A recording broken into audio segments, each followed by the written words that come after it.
लड़की ने एक दिन अपनी माँ से अपने बॉयफ्रेंड के साथ हम बिस्तर होने की इजाज़त मांगी। अक्लमंद माँ ने कुछ सोच कर बेटी से इजाज़त देने के लिए एक शर्त पर एक हफ्ता की मोहलत मांग ली।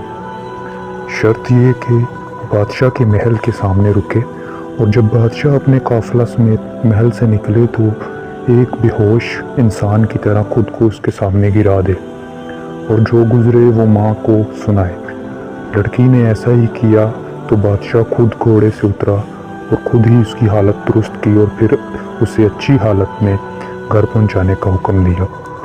माँ ने दूसरे दिन भी ऐसा करने को कहा, चुनांचे लड़की ने ऐसा ही किया। इस दफ़ा बादशाह ने उसकी तरफ कोई तवज्जो नहीं दी और इसे अपने हाल पर छोड़कर आगे बढ़ा। वज़ीर ने भागकर लड़की को संभाला और उसकी हालत दुरुस्त की और आगे बढ़ गया। तीसरे दिन लड़की ने खुद को वज़ीर के सामने गिराया, लेकिन इस दफ़ा वज़ीर ने भी कोई तवज्जो नहीं दी। दस्ते के कमांडर ने आगे बढ़कर जाकर उसे संभाला। चौथे दिन ऐसा करने पर किसी एक सिपाही ने उसे संभाला, क्योंकि कमांडर ने आज उसकी तरफ नहीं देखा था। पाँचवें दिन आम राहगीर ने उसे उठाया।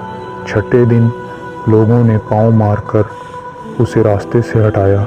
राह चलते भिखारी ने उसे संभाला। सातवें दिन इंसानों की बजाय एक कुत्ते ने उसके चेहरे को चाटने लगा।